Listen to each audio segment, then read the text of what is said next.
Hi అండి, welcome to my channel సిరీస్ ideas వన్ మోమినీ బ్లాగ్. ఈ బ్లాగ్లో గణపతి పూజ 3వ రోజు ఏ విధంగా జరుపుకున్నామో ఈ వీడియోలో తెలియజేస్తాను, తప్పకుండా చూసేయండి.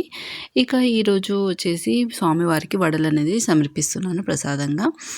ఇందులో నేను మినపప్పు వడలు అనేది చేసేసుకున్నాను. నైటే నానబెట్టేసుకొని ఆ తర్వాత రుబ్బేసుకొని మిర్చి, అలాగే కరివేపాకు, పుదీనా, నెక్స్ట్ వచ్చేసి సాల్ట్, ఇవన్నీ జీలకర్ర కొద్దిగా వేసుకొని ఈ విధంగా వడలనేవి చేసేసుకున్నాను. ఆ తర్వాత స్వామివారికి ప్రసాదంగా నైవేద్యంగా పెట్టేశాను.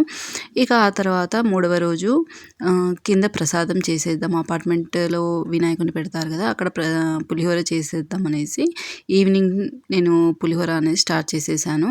నిమ్మకాయ పులిహోర చేస్తున్నాను, ఫాస్ట్గా అయిపోతుంది అనేసి ఈ విధంగా ఆయిల్ పోసేసుకొని ఆల్రెడీ నేను రైస్ అనేది చేసి పెట్టేసుకున్నాను.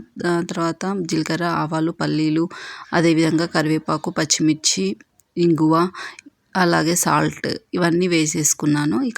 ఇక ఆ తర్వాత అవి కొద్దిగా ఫ్రై అయ్యాక నెక్స్ట్ ఇందులో కొద్దిగా పసుపు, అలాగే నిమ్మకాయ రసం పిండేసుకొని పెట్టుకున్నాం కదా, అదంతా కూడా వేసేసుకొని కలిపేసుకున్నాను. ఇదంతా తీసుకెళ్ళి రైస్లో అనేది మిక్స్ చేసేసుకున్నాను. పులిహోర అనేది రెడీ అయిపోయింది, చాలా ఫాస్ట్గా అయిపోతుంది. ఇక ఆ తర్వాత స్వామివారికి కింద ప్రసాదంగా తీసుకుని వెళ్ళాను. ఆ తర్వాత 3వ రోజు శుక్రవారం వచ్చింది కదా, అదే రోజు మేము కింద అందరం కలిసి కుంకుమార్చన, అదేవిధంగా లలిత సహస్రనామం, ఇవన్నీ కూడా చదువుకున్నాను. ఆ వీడియో కూడా నెక్స్ట్ వీడియోలో అప్లోడ్ చేస్తాను, తప్పకుండా చూసేయండి.